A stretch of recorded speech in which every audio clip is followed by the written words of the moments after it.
Muchísimas gracias. Hemos invitado en esta mañana al viceministro de Gobierno, don José Luis Quiroga, para que podamos conversar un poco de lo que ha ocurrido el día de ayer con estos disturbios que se han registrado en Santa Cruz. Inicialmente vamos a escuchar la palabra del senador Óscar Ortiz, candidato a la presidencia por Bolivia. Dice no a propósito de este tema. Escuchamos.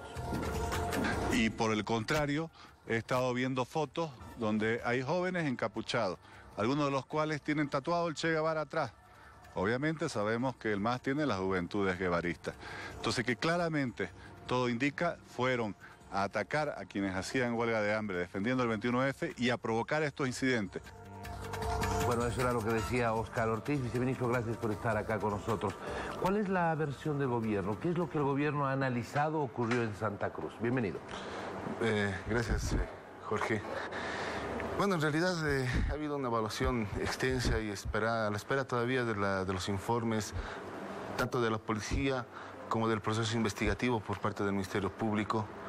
Se ha vivido una jornada y yo creo que el resumen ha sido una jornada en la cual grupos vandálicos, grupos de delincuentes han tomado instituciones públicas, instituciones democráticas, a convocatoria, además, lo más preocupante, de líderes de la oposición.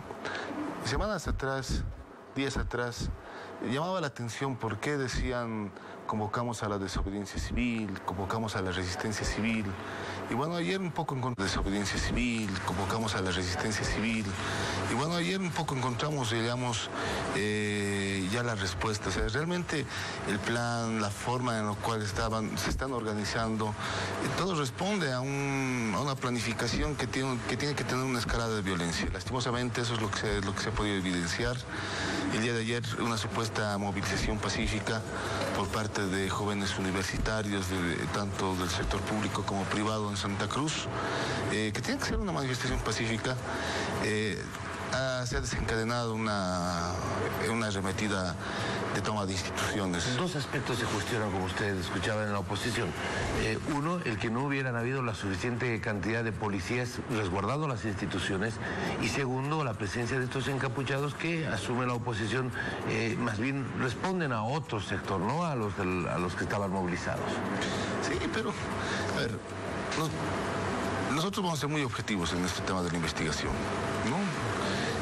Lo cierto es que se conoce quiénes han convocado, quiénes están organizando, quiénes están planificando, quiénes están movilizando a esas personas. Eso es de conocimiento público.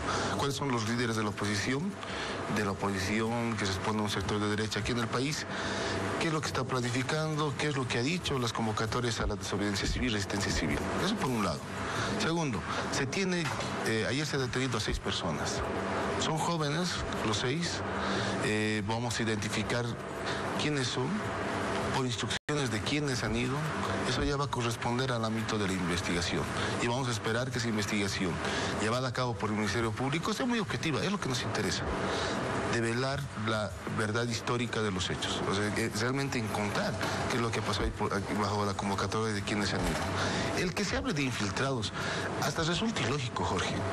Teníamos una marcha de más de 4.000 personas. Tener infiltrados en una marcha de 4.000 personas, que en todo momento han estado con ellos, que en primera instancia se dirigen a las oficinas del Tribunal Departamental Electoral de Santa Cruz, a presencia de los 4.000, ha sido de estos en que en todo momento estaban juntos, un grupo de unos 60 que se han entrado, muchos de ellos encapuchados, con los rostros cubiertos. Esta misma marcha salen y la misma marcha se dirige hasta la Plaza 24 de septiembre. Allá en las oficinas de lo que es el multicentro de Entel, una empresa telefónica, lo que proceden es hacer un saqueo. No solamente destrozan, no solamente ingresan, sino saquean. Por eso decimos, no, son grupos delincuenciales. De igual forma, los destrozos en las oficinas de impuestos nacionales. Y ha sido la misma marcha que se ha desplazado.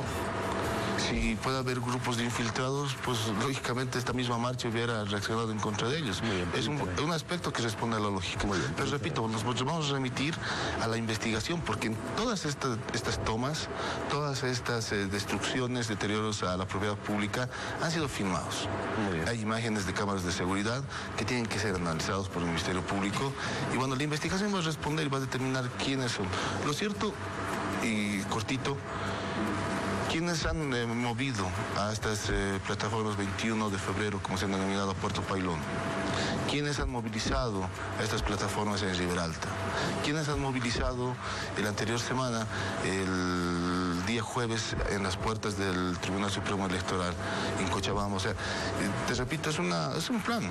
Y cuando revisamos las imágenes, y lo decía ayer, era inevitable hacer la comparación con las tomas a instituciones que se han registrado en 2008. El mismo método y lastimosamente la ineptitud, la falta de argumentos institucionales para defender una posición por parte de los líderes de derecha y opositores, pues están convocando a violencia en las calles. Muy bien, permítame, por favor, tenemos preguntas desde Santa Cruz. Gabriela, adelante.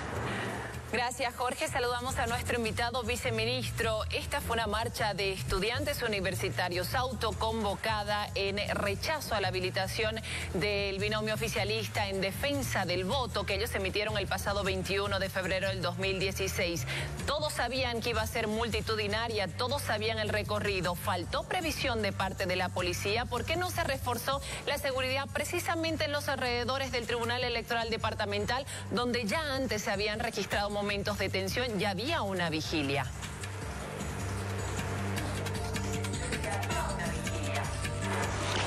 Dos aspectos importantes en la movilización de ayer.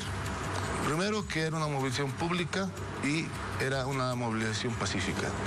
Segundo, las instalaciones tanto de las oficinas del Tribunal Departamental Electoral como las de Impuestos Nacionales y Entel tenían el resguardo normal por parte del Batallón de Seguridad Física Estatal. El problema ha sido cuando se ha tornado violenta. La policía, luego de que han empezado la toma, ha reaccionado casi inmediatamente y manda los efectivos policiales y, bueno, intentan al principio devolver la situación de normalidad en ese sector. ¿Por qué no ha habido un dispositivo de resguardo especial? Esa es la pregunta. Y con toda sinceridad vamos a responder. Lo que pasa es que se ha identificado que el plan que tiene en este momento la oposición, los líderes de oposición, es generar una confrontación. Lo que quieren es tener un enfrentamiento con la policía. Quiere que la policía reaccione, quiere tener los titulares de la policía gasifica, la policía reprime, quiere tener heridos, quiere tener incluso hechos de sangre, incluso muertos. Es muy interesante cómo van comparando la situación, la coyuntura que vivimos en nuestro país con una estrategia que también se ha utilizado en Nicaragua, como se ha utilizado en Venezuela. Y es algo que la policía está controlando.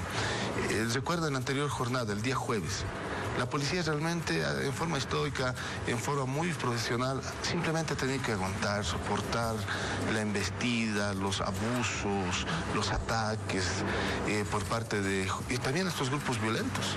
Ahora, permítame, viceministro, si comparamos lo que ocurrió el jueves con lo que pasó el día de ayer, en las puertas del Tribunal Supremo Electoral había mucha más policía y fueron saliendo policías conforme se acercaba de pronto el grupo de activistas hacia las puertas del Tribunal Supremo Electoral. O sea, sí había más policías el jueves acá en La Paz de los que ayer se vio allá en el Tribunal Departamental Electoral. Sí, justamente a raíz ¿Por qué esa diferencia? Porque a raíz del día jueves nosotros logramos identificar la intención que tiene justamente la oposición, los líderes de oposición, más aún cuando es pública los llamamientos a una resistencia civil. O sea, ya se sabía que lo que están buscando ellos es confrontación, lo que están buscando son enfrentamientos. Entonces, lo que estamos evitando es justamente eso. Imagínense, ahora se quiere un poco entre líneas, lo que se está tratando de hacer ver es que la policía ahora tiene la culpa de la toma de las instituciones. No es verdad. Los que tienen la culpa es este grupo de delincuentes que han ingresado y han tomado las instituciones. La policía está cumpliendo su trabajo, justamente de resguardo de instituciones. Cuando hay convocatorias y marchas, uno presupone que van a ser pues pacíficas. Pero imagínense, si en ese momento hubiéramos tenido un dispositivo con 4.000 personas que ya tenían la intención, porque estaba planificado, de la toma de esas instituciones, tal vez el día de hoy hubiéramos estado registrando una jornada de mucha más violencia, con enfrentamientos, con heridos, que es lo que se está buscando por parte de los líderes de oposición. Viceministro, ¿usted tiene el dato de cuántos policías estaban resguardando estas instalaciones y la cifra usual que se pone en estas situaciones en otros casos tal vez?